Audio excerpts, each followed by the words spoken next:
I think I'm an introvert. I don't think so. Yeah, man, I am an introvert. How am I not an introvert? You're not an introvert, you're an extrovert. I don't know, probably I swing between introvert and extrovert. I mean, I do need...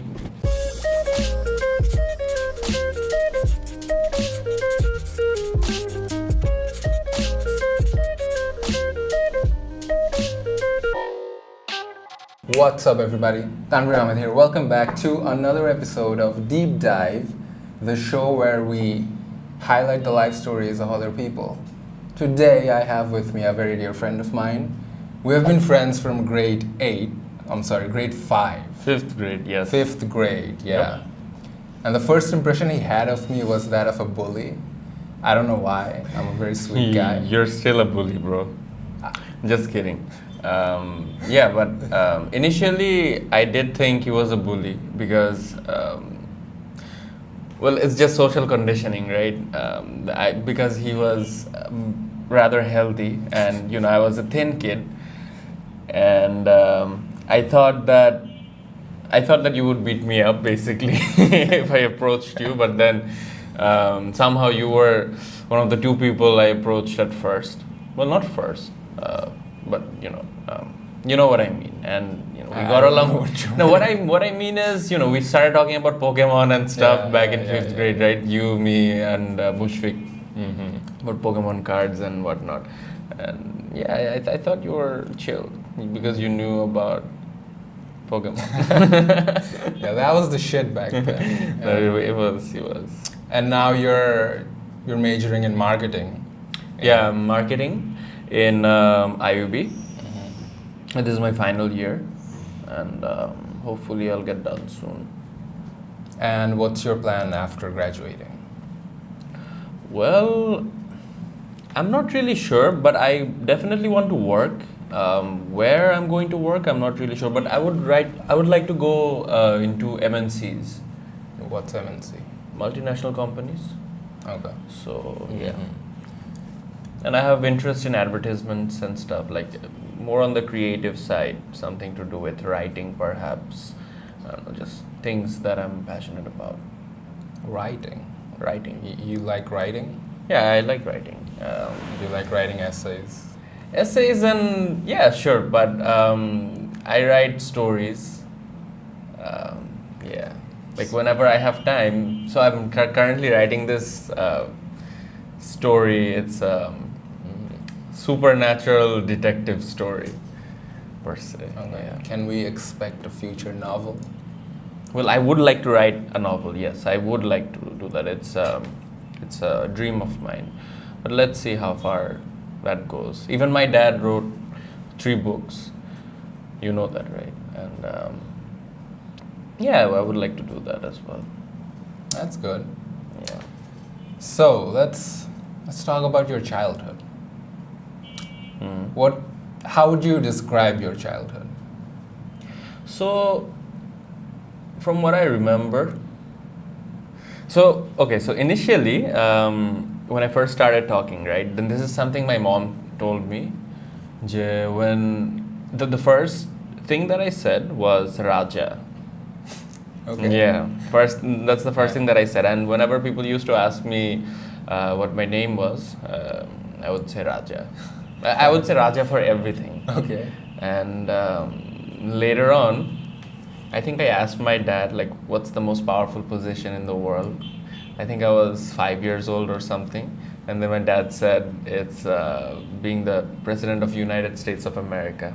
I was like, my aim in life is to become the President of the United States of America. And I would say that to everyone. Okay.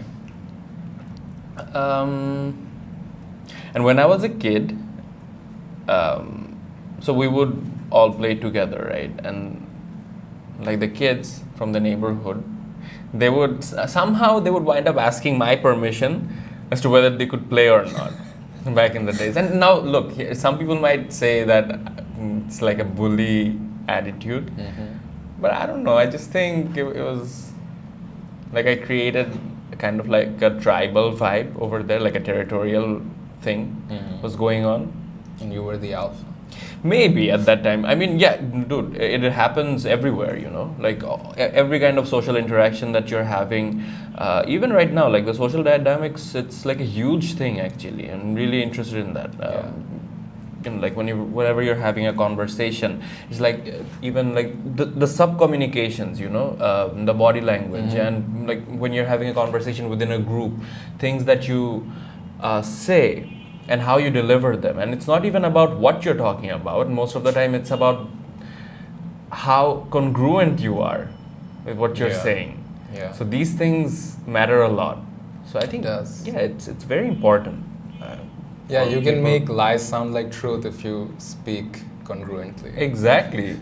It's amazing, you know, especially when you think about, when you look at politicians and how they speak a certain way, right? It sounds very convincing. Think about the self-help gurus.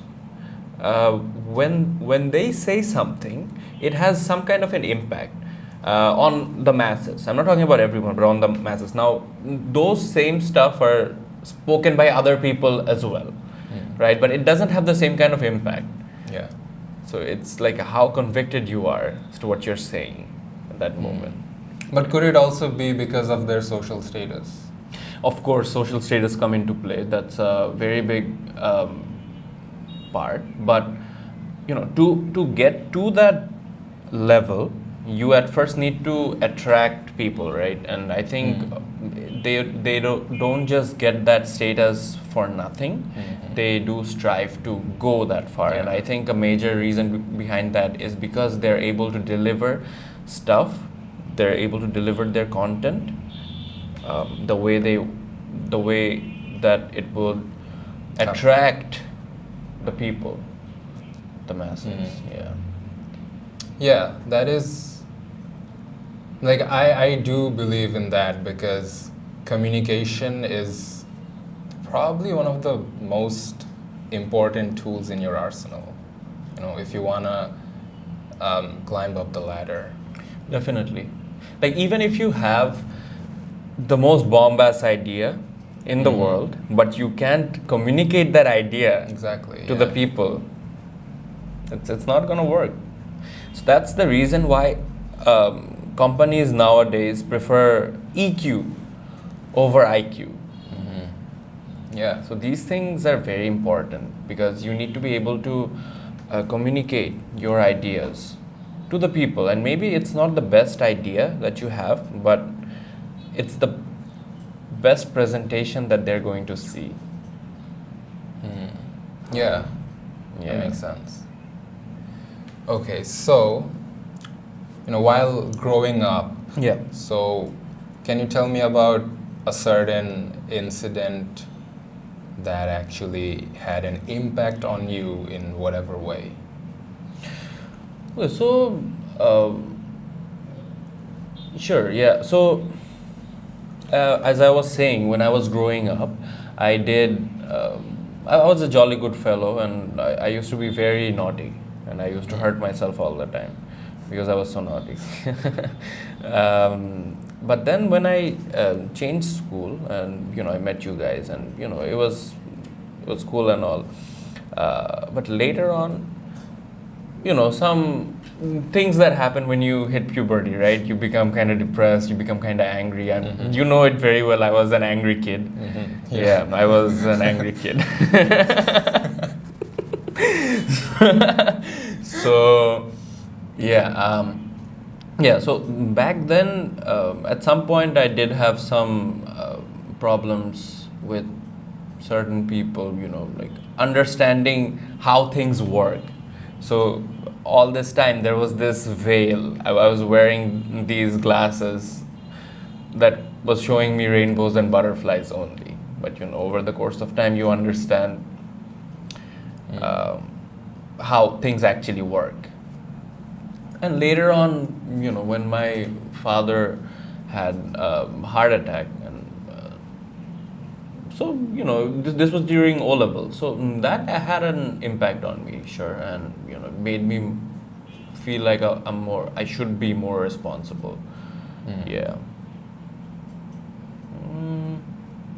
Yeah, so I think ever since that time, it was kind of like so I was going on a downward spiral, but after hitting that rock bottom, I kind of started going on an upward spiral. Not saying that I'm doing amazing all the time, but I think the consistency is there now, better than how it was before. You know? Yeah, so I think it's very important that people should go through, what do you call it, hardships. And the reason behind this is because these things break you, but they build you into a stronger person, ready to face the world. I think it's important. Yeah, that's very true. I completely agree with you. It's like, it's like how you build muscles. You gotta break them to make them stronger. Exactly.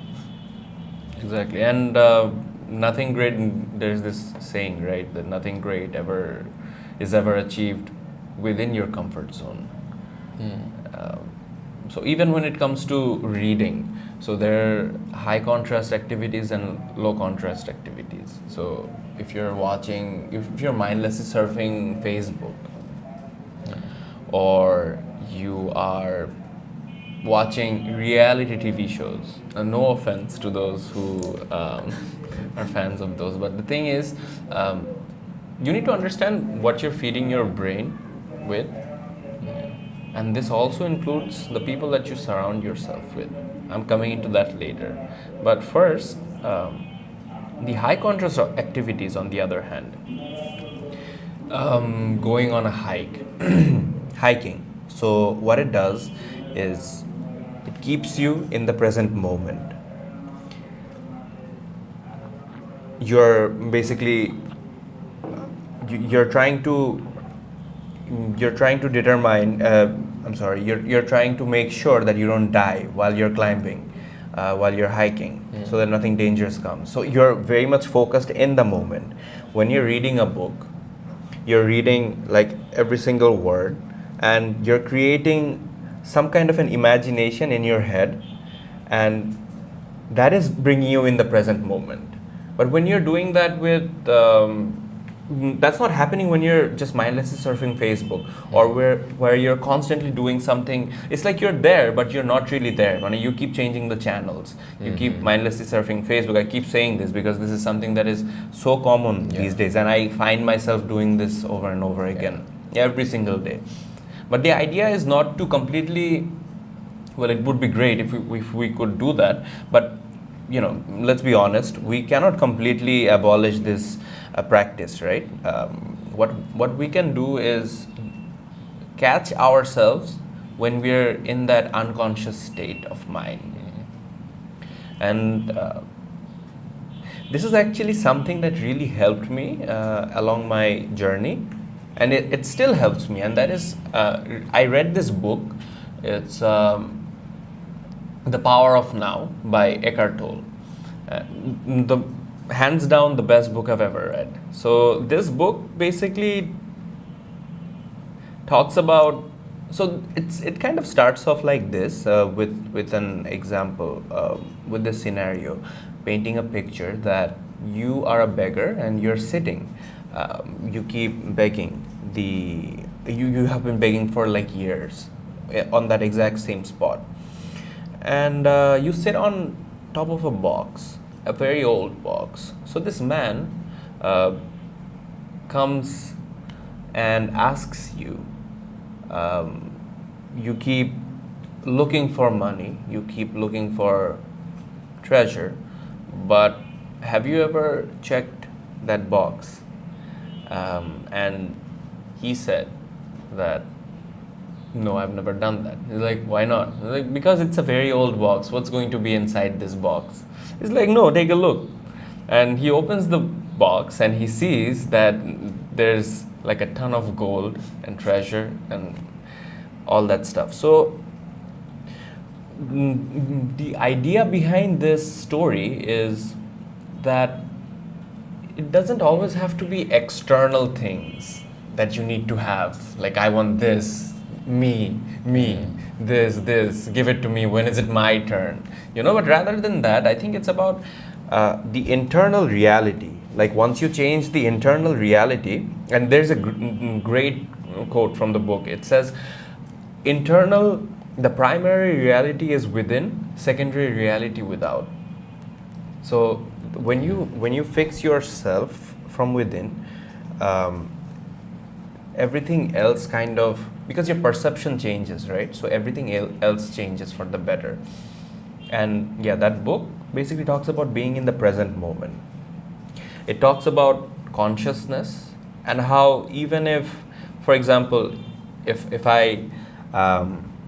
you lose a limb, you would still be Tanvir, right? Yeah. If you lost all your limbs, then you would still be Tanvir. God forbid.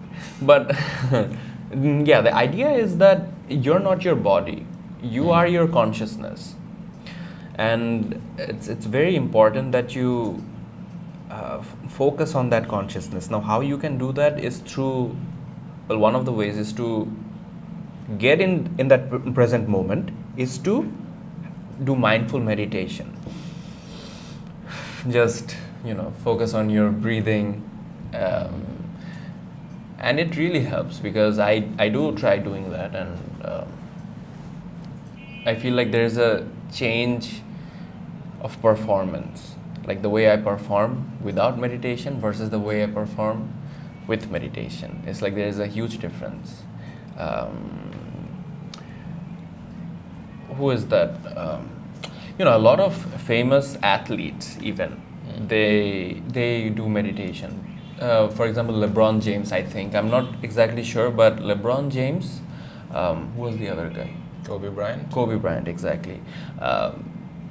They get into this flow state. Now, this entire idea of flow state is being in the present moment. So it's not just about physical activities, but like mental activities, like when you're speaking. So when you're in that flow state, when you're in that present moment, you basically, because now you're giving 100% in the moment. You're not thinking, you're not accessing your thoughts from back then or what's going to happen in the future. Because guess what? Like whatever happened in the past was the present moment. As I'm speaking to you, it's becoming the past. But we are in the moment. And whatever is going to happen in the future will also be the present moment, the moment that you experience it. So yes, it's important that you think about time. That's great. But there's one thing about being aware about something, and another thing, being obsessed over it. Oftentimes we catch ourselves being obsessed over what's going to happen in the future. It happens to me all the time. I think it happens to everyone. It happens to everyone. And the idea is not to completely, because we can't, let's be honest, we can't become Buddha all of a sudden, right? But the idea is to catch ourselves being unconscious. And that is the first step to becoming the present, coming to the present moment. Yeah. So this idea of staying in the present moment really helped you overcome your hardships in life. Yeah, sure. Yeah, definitely helped. It did. This was actually the keystone, this book. A book. Yep. Not sponsored, by the way. But dude, It would have been great though if it was. yeah, right? yeah, it would have been great. So, what else? Yeah. So, do you want to talk about the time when your dad passed away? Okay, so sure. I mean, so when my dad passed away, it's at that moment it seemed rather unreal, because I've always looked up to my dad, and he has always been my safety net, and it would have been great if he was around. But I think what helped me afterwards is that when you don't have a safety net, so there's this movie. It's called Gattaca. Okay. So in this movie, this boy, it's a sci-fi movie. So the idea is that you can create genetically superior children. You could basically design your baby to have the best genes. Okay. But the boy, who is the protagonist, he is just a normal born child, no genetic enhancement, no nothing. Okay. And this boy, the doctors tell him that he won't be able to live after this many years because it's all like genetically calculated. It's like sci-fi movie basically. And he has a brother who is genetically superior, and so there's like this power distance that these people, the genetically superior people, would be able to go to the stars, basically become interplanetary, and so on and so forth. But this protagonist, who is not genetically superior, he always wanted to go to the stars. He always wanted to go to the space, right? And what he did was he worked really hard.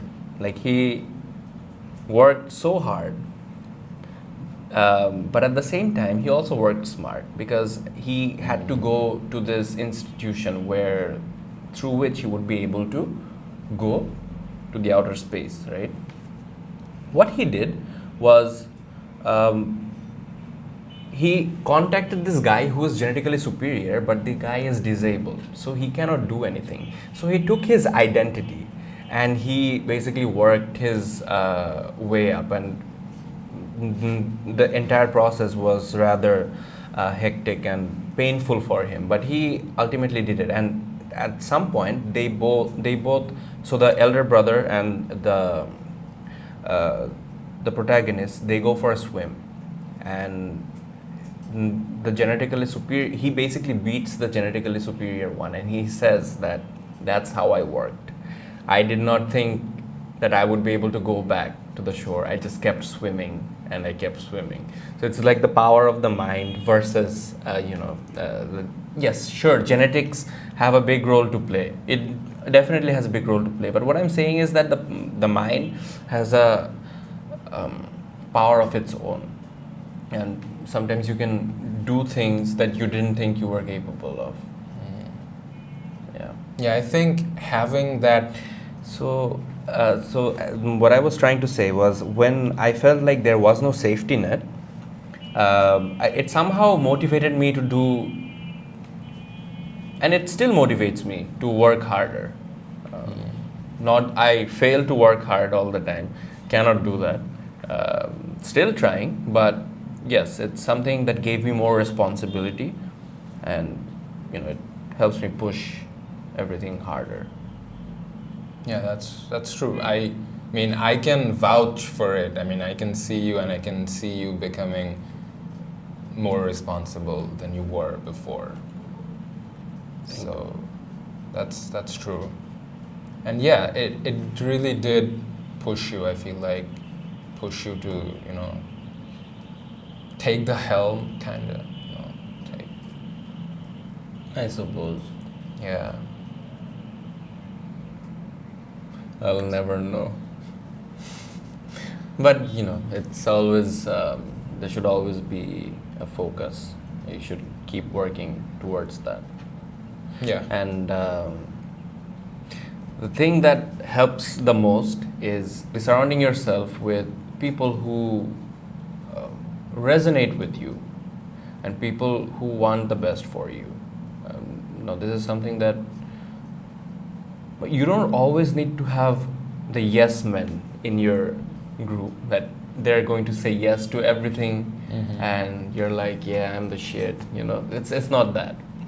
It's the people who are going to give you constructive criticism when you're doing things that are harmful for you, for your loved ones, for the society, so on and so forth. When you surround yourself with people of that sort, you start to change as well. There's a saying that you are the representation of the 5 people that you surround yourself with. Yeah. And yeah, it's very important because it's true. It is true because a lot of people, and I know a lot of people who had so much potential, but it's because of the people that they have surrounded themselves with. It's like complete downward spiral. Yeah. And they cannot see it at that moment. And the moment when you tell them about it, it's like reaction, like triggered. Yeah. And one of the very important thing about being the best version of yourself, or whatever, however you want to frame it, is to also be able to find a partner who is good. For example, the idea is to have a high quality woman in your life. For those who want to, and if they don't want to, that's completely fine as well. It's this is just from what I have seen with people, that when you start dating, or when you get married, or when you just start living with a high quality woman, it pushes you to do even better. She pushes you to do even better. And it kind of works as a motivation, because when you're around that person, they have a very big impact on you. So if the other person is toxic, what winds up happening is you take those toxicity. And I'm sure you'd be able to vouch for that as well, that whenever you have a girlfriend, you kind of take some of their characteristics, whether it's good or bad, kind of. They do the same, and you kind of do something of that nature happens. Yeah. So it's very important that you develop yourself, and when you do that, you attract the kind of person you are. So the kind of energy that you exude, they get attracted to that. Exactly, yeah.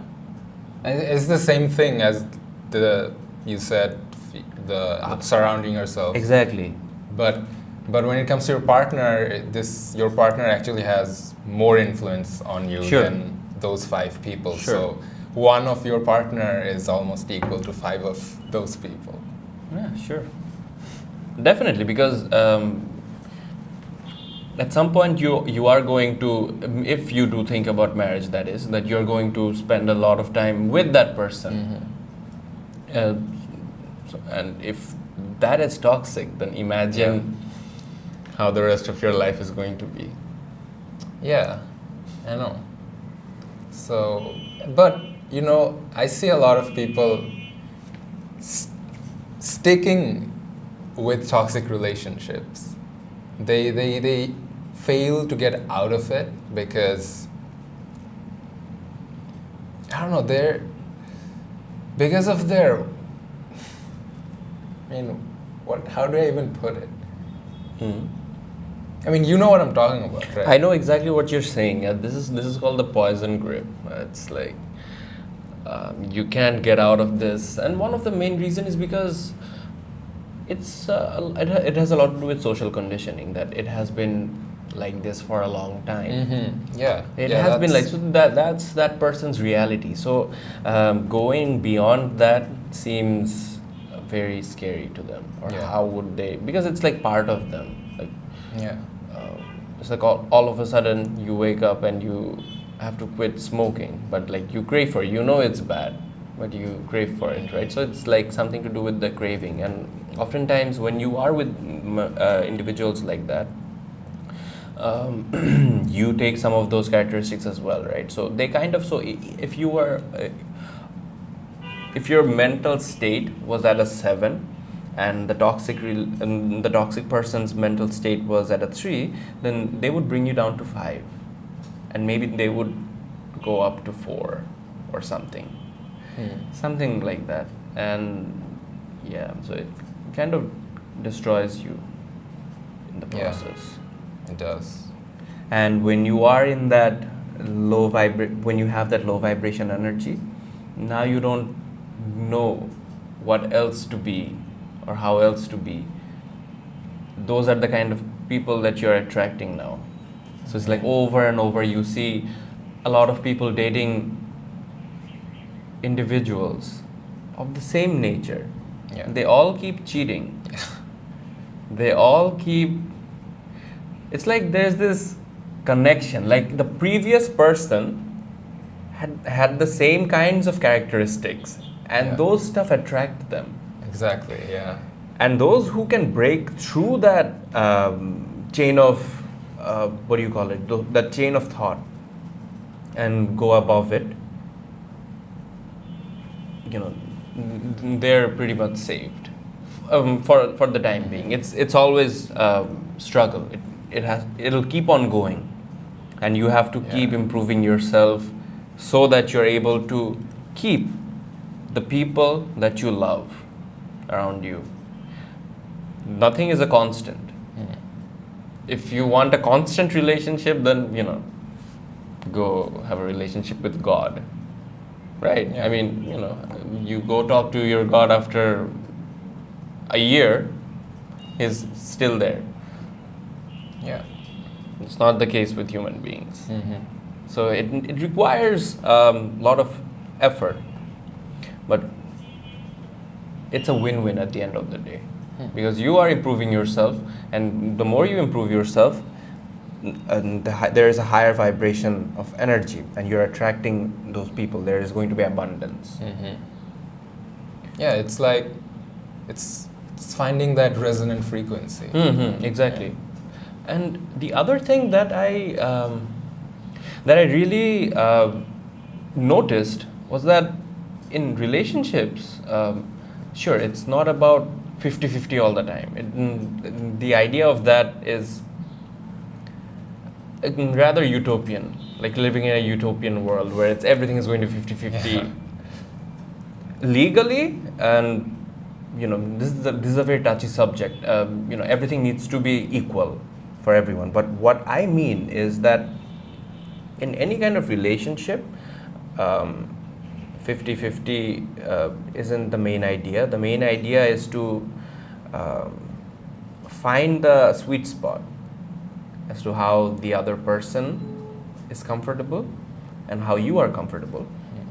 And also, whether you guys are okay and whether you guys are on the same boat to improve one another and improve yourself. Are you filling the other person's something that they're lacking?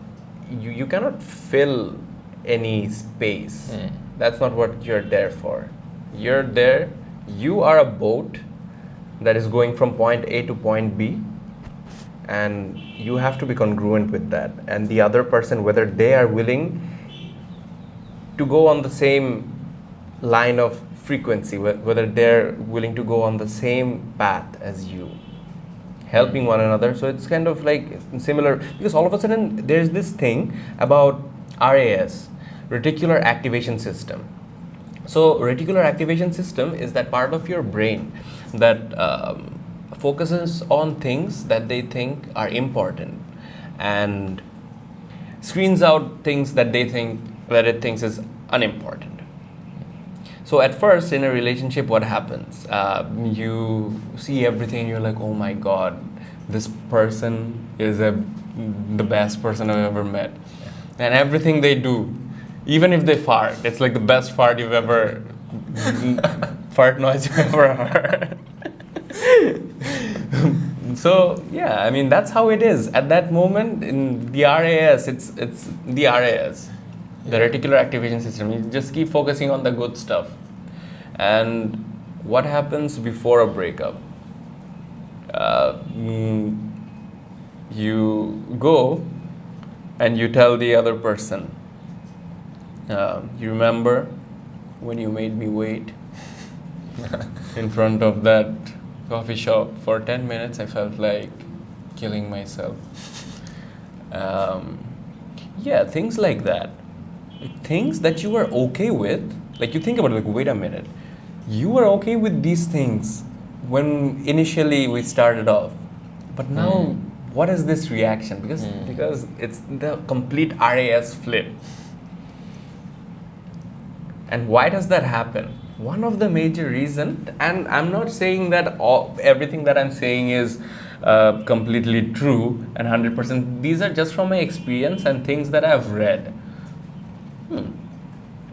And a lot of it I've seen being correct. So, where was I? What was I saying? RAS. The RAS flip, exactly. So the idea is to be in the same frequency, or at least try to be in the same, around the same energy level. These things sound very woo-woo, but it's very important. I feel like it is very important. It is very important, like being in that same zone. Because when you're not, when you're like in a completely different state of mind, it's hard to coexist. It's hard to coexist, exactly. There's this book about, I forgot the name, I think it's called Stop Walking on Eggshells. I think, I'm not really sure, but it's basically about partners who are who have BPD, borderline personality disorder. So people with BPD, they cannot have a good relationship.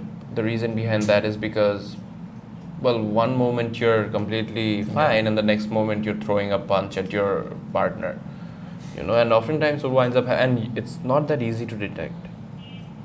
So these kind of psychological problems, it's just one of the things, and these things but there are like some major signs that can tell you whether that person is suffering from something, probably. And what happens is, usually, and a study has shown that usually people who are around people of this nature, say for example having BPD, so they wind up committing suicide. This happens. People who are around people who have BPD. So, not for the example, actual people who have BPD. No. Normal people. Normal people. So, for example, you are completely normal human being, without any kind of, you're completely healthy mindset. You have a completely healthy mindset, but your partner, you didn't know about this, but along the line you find out that your partner has some kind of a psychological problem, BPD. It's going to suck the soul out of you, because you would want your partner, because you love your partner, so you want your partner to do well, but it's just not happening. And then this whole idea of what you were talking about, that being in a toxic relationship for a long period of time, but it keeps sucking the soul out of you, and then you, bam. That's like the worst case scenario, but it has happened. It has happened. And also, you brought the toxic relationship up. I think a lot of people also stay in it thinking, like expecting that it's gonna get better. They just keep telling themselves, it's gonna be fine, everything's gonna work out, and we both love each other. They think love can fix everything, but in reality, love isn't everything. Love is just a part of it. You can't fix everything with love. And then all of a sudden the spark goes away, right? Yeah. No. It's more about companionship. Spark doesn't stay. A relationship for me has a lot of things. There is love. Love is definitely a part of it, but there's also trust, there's respect, there's communication. There's all these different parts of it, and you can't just expect that if love is there, everything's gonna work out by itself. I think what's the most important thing is transparency, and I think transparency is very important, like truthfulness.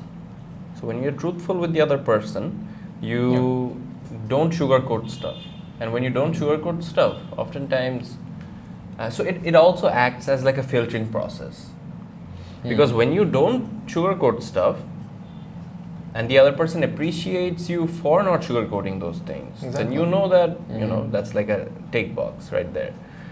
Yeah. Qualified. Yeah. But if you keep saying that you're the best person I've ever met, even when you hit me with a bat, I feel so good, and you feel hurt. Well, I'm just saying it's. Yeah. Now later on, how long are you going to pretend? You won't be able to pretend. Exactly. Exactly. So what winds up happening is relationships like that usually break down. Yeah. But when you have authenticity, so it doesn't have to be that, it has to always be like the good stuff that you want to hear, as I was saying. When there's also authenticity, you know that when the other person says that, they love you, they actually mean that they love you. Yeah. Also, when the other person says that there is some kind of a problem, there's a problem. Yeah. So you know that there is a problem, and you will think about, because the track record shows that there has been, the entire thing has been authentic since the beginning. Because the foundation is strong, and because things are authentic right now, they're going to say it immediately without having to walk on any eggshells. Yeah. And so you know it very quickly that there is a problem. So immediately you know about it. But when you are walking on eggshells, when you are constantly thinking about sugarcoating stuff, at some point you get frustrated because you're a human being. It you get builds up frustrated. inside Exactly, of you. and then it bursts all of a Exactly. sudden, and that's when you're like, oh my god, like I did not know about all these stuff for all this time, and now you say all these things to me. Exactly. And then things start to go downhill from there. Yeah, I mean, if you just sorted it out initially, that would have been like a 3 rated problem, but then it becomes a 7 rated. It's kind problem. of like cancer, like the stages. Yeah, it is. You treat it as soon as possible. It's like any kind of disease, not just cancer, man. Just finish it as soon as you can. Yeah, and you talked about authenticity. Yeah. I lost my footing there. But I like to use the word vulnerability, and I've been using it for a lot of my videos now. I talk about vulnerability a lot, and people usually, when they hear the word vulnerability, they see it as a weakness. They see it as something bad. But I see vulnerability as being authentic. Vulnerability as in you're showing everything. You're not transparency, basically. That is what I mean by vulnerability. And you talked about that being a filter, which is also what I think of it as, for that being a filter. If you're just vulnerable, that means, that does mean you're allowing someone else, to not exactly hurt you. I mean, you're allowing them to hurt you, but you have that confidence that you're gonna be okay, that it's not that big of a deal, that you can overcome it. That's basically what I mean by vulnerability, and I think that's really important, and I think that's something that people should practice. So, sure. I mean, I think being vulnerable is very important. Yes, it is definitely important. And yes, it is part of being authentic, because when you're authentic, you'll also be vulnerable. But it does give the other person, this is just my thought, that it does give the other person a big opportunity, per se, like a big room, an opening to attack you if they want to. So I think it's important to also find out to who you're being vulnerable, because if you tell your biggest secret to someone who is very toxic, and you didn't know about it initially, it can work against you. So I think even when you're being authentic, there are like different stages of being vulnerable. So you start off with whatever you think you're going to say at first. So and it acts as a test. Yeah. And then whether the other person is creating an atmosphere where you would be able to share your deepest thoughts, kind of like how you go to a psychiatrist and you talk about those things, and are they not shaming you for that, or are they shaming you for that? Stuff like these things. And another very big indicator of this as to whether you should be vulnerable in front of that person or not is not how they're being with you, but rather how they're being with the people around you. How do they treat people in general? Their track record. So, all these things, and a lot of other stuff as well. So all these things can give the signal whether you should become transparent with them or no, vulnerable with them or not. You see, the way I look at being vulnerable is that I totally agree with you that there are stages, and you don't initially want to be 100% vulnerable. Yeah. I mean, it would be interesting though if you did. I would be interested in trying that as an experiment though. It's interesting, but normally people wouldn't do that. But you see, the way I look at being vulnerable is like, think of yourself being Goku from Dragon Ball Z.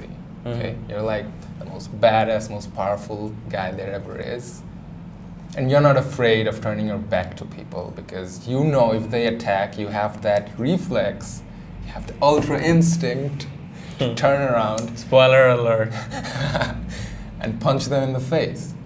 That's how I look at vulnerability. So for me, it's like a show of confidence. That's just my fair enough. Let's move on to a bit light-hearted stuff. Sure. Let's move on to our game section. So we're gonna play the Whisper Challenge. I think you're already familiar with it. Yeah. May the force be with you. May the MILFs be with you. No. Very close. May the force be with you. May the force be with you. Yeah. I was. I'm down. It's your turn to say something.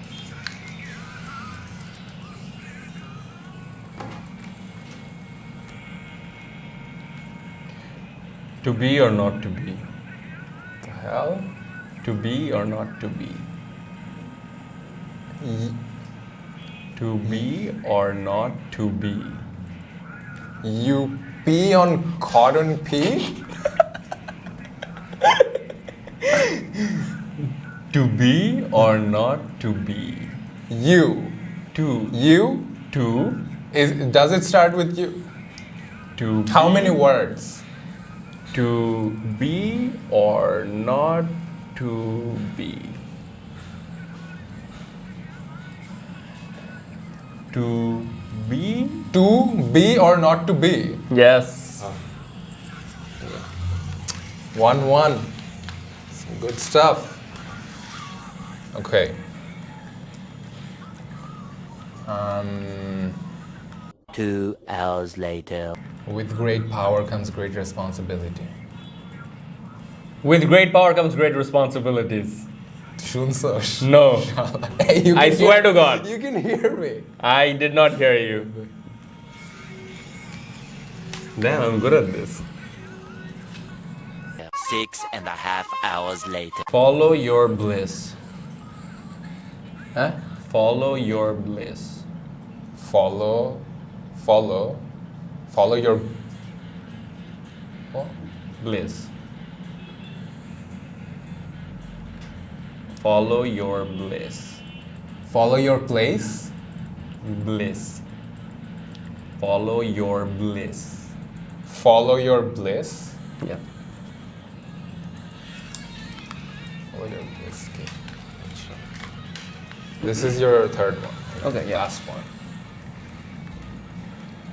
2,000 years later. I'm gonna crush you like an insect. I'm gonna crush you like an insect. I'm gonna crush you like an insect. I'm gonna squash you like an insect. I'm gonna crush you like an insect. I'm gonna crush you like an insect. I'm gonna crush you like an insect. Okay.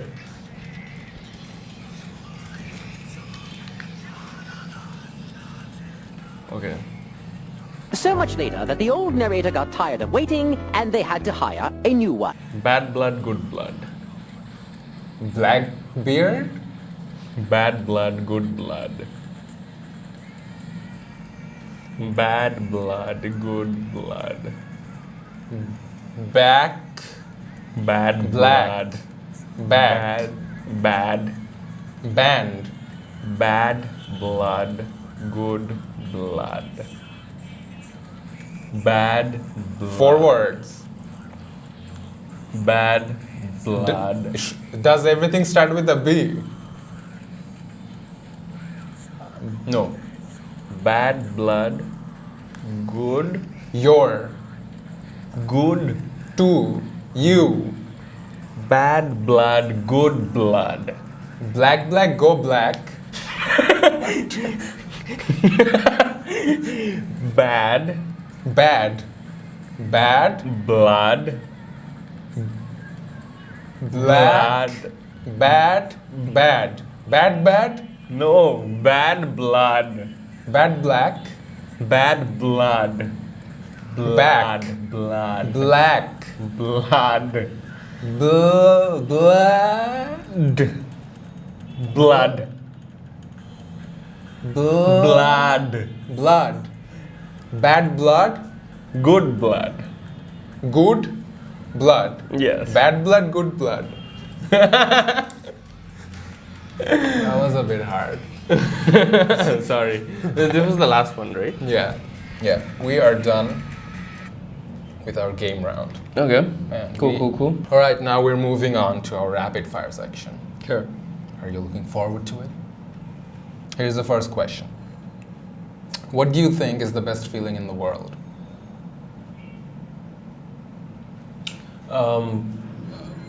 That moment when you really connect with the other person and you guys are in a state of feeling infinite. It's hard to describe, but that moment when you connect, it's I understand. whether it's friends, family members, but that moment you experience Yeah. together with. So, it's like this spiritual connection. Yes, exactly. Right? Yeah, I get it. What's the most important thing to you in life?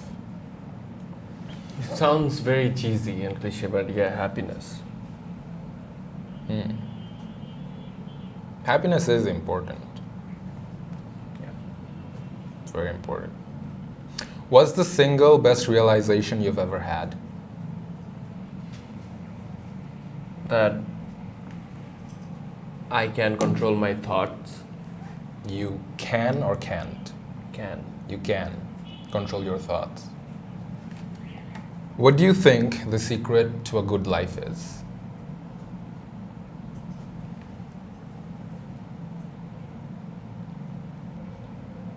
Not, well, it's a, okay, so not being stubborn, as in not debating over every single thing. So being understanding and empathetic. It doesn't mean that you'll always have to win, but rather understanding the bigger picture of things and when to do what. That's a great answer. What's something you could teach me about? I can teach you how to roll your tongue on both sides. What does that even mean? I can do that. Show me. Yep. Fuck. Tongue game strong. Uh-huh. Yeah, you would have to teach me that later. Dude, that sounds so... My God. I'd have to teach you that later. No, You man. said that's something you could teach me. Bro. Why did you say Never it? mind. Why did you It's say fine, it? it's cool. Okay. What 3 habits will improve your life? Time maintenance. Truthfulness. Truthfulness in what sense? Be you being truthful? Yes. So are Being you more- not truthful now? Everyone lies, but the idea is to be as authentic as you can be. And, like even like the smallest of things, try not to hide them, or not even like half truths. Like say the entire thing. Okay. But yeah, make sure they're not harmful first of all. Did I say You said two? 2, yeah. Habits, meditation. But you already meditate. No, my life or in general? Your life. Okay, all right. So 3 things that can improve my life. 3 habits. 3 habits. I think exercising,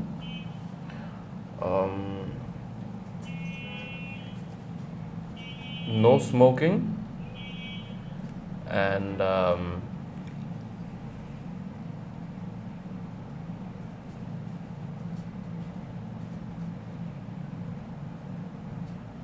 being less stubborn. I don't know if that's a habit or not. It is. Being stubborn is a habit, Yeah, kind of. yeah. I was stubborn before, but it's still like a process. Okay. What are you most grateful for in life? For my parents. Okay. What makes you really angry? Angry guy. You are the angry guy, right? Lies. Lies. So when somebody lies to you. Yes. All kind of lies or just major lies? Major lies. And now, if you're saying that you're gonna drop this thing, and you're like, just kidding, I won't start beating the shit out of you. Then why did you lie? It's not that. I mean, yeah, I won't beat anyone anyway. But yeah, the idea is if I have given you my full faith, and you have Basically, when someone something- breaks your trust. Yeah, exactly. Okay. So, Big believer in loyalty. yeah. And what do you do to calm yourself when you get angry? Oh, breathing techniques really help. So Deep breathing? yeah, just breathing, just focusing on your breath. So that's also part of mindfulness meditation. So you keep your attention on your breath, in and out. So like Yeah. you're like filtering all the other thoughts. It's very hard. It helps when you sit down and do it, and it's even better if you just completely lie down and do it. Yeah, deep breathing is actually like it helps you physiologically. It And another slows thing, down your heart rate. another thing that helps me when I'm angry is if I eat food, because I get angry when I don't eat. Do Rage eating. No, not rage eating, but like if I'm like pissed off and you give me some food, I'll be less pissed off. Wait. If the person you're pissed off at gives you food, or if anybody gives you food? If anybody gives me food, I'll be less pissed off. Yeah. Yeah. And what if the person who you're pissed off at gives you food? Depends on how pissed off I am. Would you reject the food? I wouldn't reject the food, but I would probably say I'll have it a bit later. It depends. I mean, what happens? We're getting into the nitty-gritty details. Yeah. What's the most memorable lesson you learned from your parents? So, my It's recording. father used to say this. Well, some things my father used to say. So one of it was chotto chotto balikar kona bindu bindu jol gore tole mohadesh sagor otol. So it's like the smallest of things that you do, like small grains of sand can turn into like a land, like a mountain. So it's like the little effort that you put every single day. Yeah. It's and even like drops of water can turn into ocean. So it's like the effort, but being consistent and putting in that effort, that's one thing. And another thing is না হয় মন্ত্রের সাধন না হয় শরীর পতন. So it basically means you either do it by magic or you, I think this is what it means. You either do it with magic, which is impossible, or you pushing that shit so hard. It's like Goku, you know?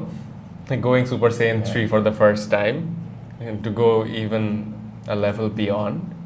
Something like that. So I think that really motivates me thinking about that. You know? I didn't get the quote. না হয় মন্ত্রের সাধন না হয় শরীর পতন. শরীর পতন means I think it's like in the process you destroy your body.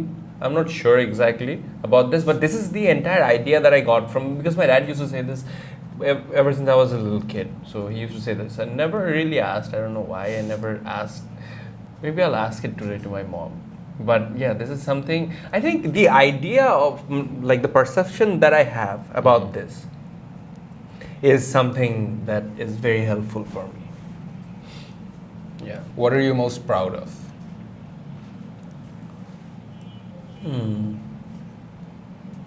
Most proud of.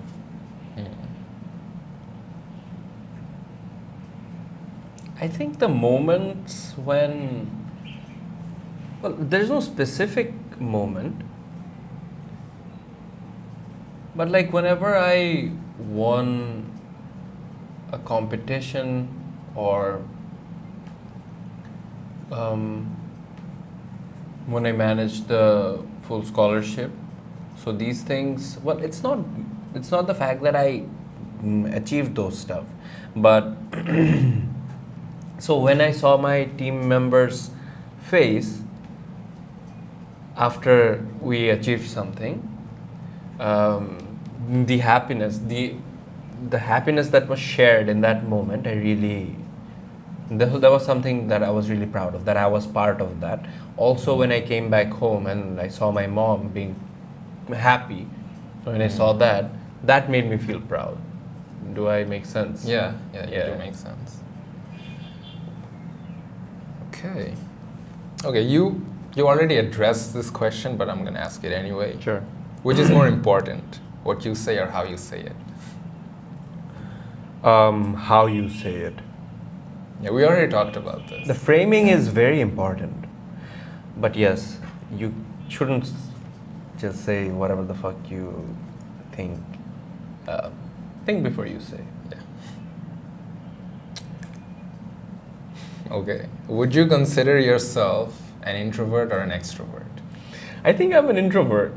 I don't think so. Yeah, man, I am an introvert. How am I not an introvert? You're not an introvert, you're an extrovert. I don't know, probably I swing between introvert and extrovert. I mean, I do need like alone time to regain my energy. But you also need to be with people to regain your energy. That's true. I cannot be complete. That's weird, actually. You're extroverted. Yeah, probably. Because I have seen you crave for social, what do I say, social interactions. Yeah, so yes, I do crave for social interactions, but not all kinds of social interactions. It's like a little selective about these things. But yeah, could say I'm an extrovert. I mean, I did do that. Remember the 16 personality test thing? Yeah. What did it say? Are you an introvert or an extrovert? I'm the campaigner. So the first thing is ENFP. So it's basically ENFP. So E stands for extrovert. So I stands for introvert. So ENFP. And I think intuition, ENF হচ্ছে feelings, ENFP হচ্ছে perception. Yeah. But you think you're an introvert. Sometimes I feel like, yeah, I am an introvert. But then other times I am an extrovert. Bro, I think I am the one with BPD, bro. Yeah. I might commit suicide. If something bad happens to me, you guys know who to blame. No, I'm just kidding. But overall, Yeah. what do you think? Are you an introvert or an extrovert? Give me one answer. I feel like I'm an introvert. That's interesting. That's very interesting. Yeah. I think all of our friends would be very intrigued by your answer. What's the best bad decision you've ever made?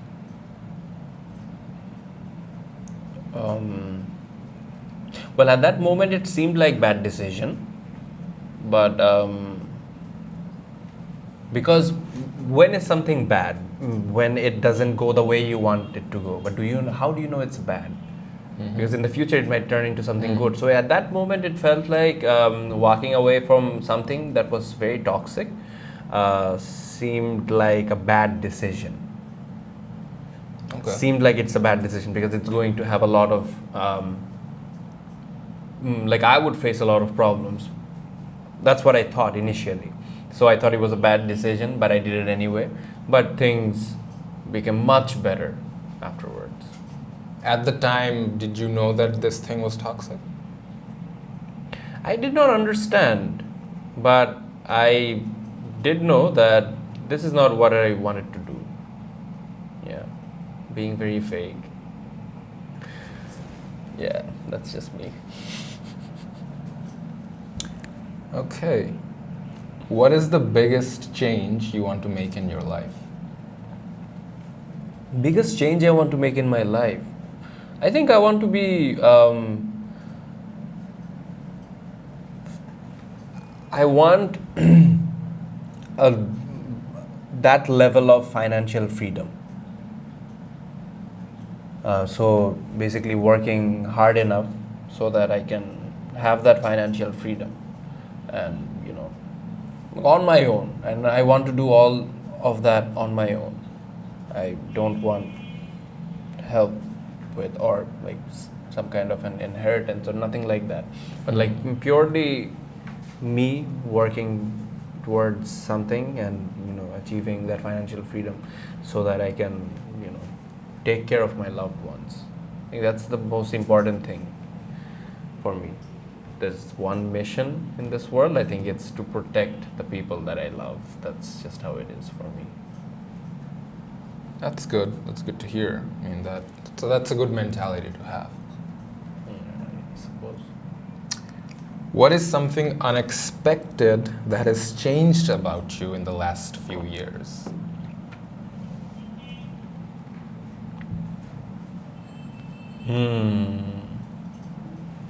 Unexpected. I don't know. Why don't you answer that? It's for you. It's your take. Unexpected.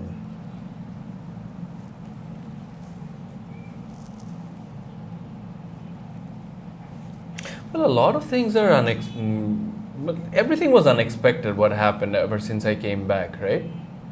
So the initial plan was not to come back here. Like I transferred my credits here, right, from Malaysia. But the initial plan was to transfer to US, right?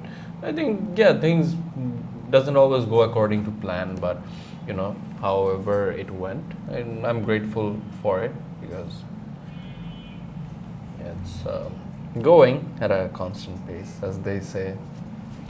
Cholche gari jatra bari. But what's something that changed about you? Something unexpected. I really don't know. I can't think of anything right now. I'm not sure. What do you think? I don't know. Like I think someone else who has seen me around would be able to say that better. Do you think there's something? No, I don't think you changed in any unexpected way. I mean, not really. I mean, there was nothing unexpected. It was very gradual. I don't think there was any unexpected change in you. Okay. That's the end of our rapid fire section. So, before we end today's episode, is there anything you'd like to answer that maybe I forgot to ask you? Or anything you'd like to say to the audience? I think it's sometimes we want certain things, we want to achieve certain things, and we don't end up achieving them, and that's fine. It's fine not to be able to go for everything and reach. There's a saying that reach for the stars or aim for the stars and land on the moon. Something I understand. Yeah, so it's something like that. But the idea is to make a change, I suppose, so that even if you're not there, even after you die, that you would be the spark that starts the fire. The spark that starts the fire. So you won't be able to see that change, perhaps, but your future generations would be able to experience it. But I think, and this is something I do a lot, and that is results. Where's the result? Something like that. And we all do it, and just getting fixated on the future rather than the present moment. But I think we should just take a step back and see what we're doing at this moment, and really appreciate the moment, the effort that you're putting in. Because if you keep beating yourself up, I mean, the world is enough to beat you up. Yeah. It's going to happen because there is toxicity and whatnot. So give yourself a breather, I suppose. But also don't be too. There's this thing called myopia, marketing myopia. In marketing, talk about this, that you become so confident with your own brand, with your own product. You're like, this is the best, just because it's yours. Yeah. It's like this is the best product. Not this idea is the best idea. You don't think about anything else. So no, it's not that. Don't do that. Be open. Keep your mind like an ocean. That's some good ending thoughts. So, I do have some extra questions that, I mean, you are a very good candidate for me to ask them, because they're kind of philosophical. Okay. And I know you enjoy these sort of stuff. Yeah, I like philosophical stuff. So, what's the difference between living and existing? Living and existing. So I think it's pretty self-explanatory. Things, right? I think it's when you're living, it's you're actually enjoying your life. You're doing what you love to do. You are in your purpose. Just existing means you're just alive. Like there are the heartbeats, but maybe it could be anyone. Maybe it's could be someone who's counting days until they pass away. Yeah. Looking for the exit. So the person who's looking for the exit is also existing at that moment. But the person who's living is looking forward to what is yet to come. Taking that into account, do we have a greater purpose? I think we have a greater purpose, yes. I think we as individuals, it's the entire idea right now is individualism. So Bangladesh is a collectivistic culture. Focus more on collectivism, that it's more kind of the same as Japan, where there's this whole idea of face saving, this whole idea of having family values and everything. So we're kind of drifting away from that a little bit, and we are becoming more individualistic, and that is fine if we're being individualistic, focusing more on ourselves and rather than what others are going to say, or doing things for the tribe or something like that. It's changing kind of, but the idea is that if we want to succeed as human beings, if we want to succeed, then ultimately we would have to create something that that saves the future generation. Could be saving the environment, doing things that's going to save the environment, doing things to make sure that if you can't save the environment, you go find a place where the future generation can stay. So these are the things, or just something that I believe in, that everyone has a purpose, like a mission, whatever you call it, it's fine. For me, as I told you, that it's about protecting the people that I love. Some other people, it could be even, for example, Elon Musk. He's doing something more visionary. Like he's very visionary. He wants to take people to Mars or make people interplanetary. So something like that. I think there's always there's something bigger than just you. I think it's very dangerous if you think that there's nothing bigger than you. That you are. So as this is something that they said in Buddhism about the land of the hungry ghost. So there are these pot-belly monsters. They keep asking for more, and me, give me more, me. Yeah. So that's something that is very undesirable. You don't want to be that person. Yeah. And before we end, Yeah. The last question that I have for you Yeah. is, what is your best piece of advice?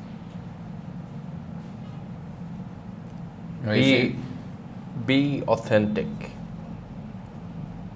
Try to be the best version of yourself and try to be authentic. Because if you don't try to be, if you be a shitty person and you're authentic, then you're being authentically shitty. So Yeah, and try I to be can, the best person that you can be while being authentic. yeah, that kind of sums it up. That kind of sums everything up. So, I guess that's it for, man, I mean, I would have loved to talk with you more, but I mean, we can't talk forever. We can't. All things must come to an end. Must come to an end. That's the reality. So that's it for this episode, guys. That's it from us. I hope you enjoyed it. I hope you got something out of it. Hit the like button if you did. Subscribe if you haven't already. And I will see you in the next one.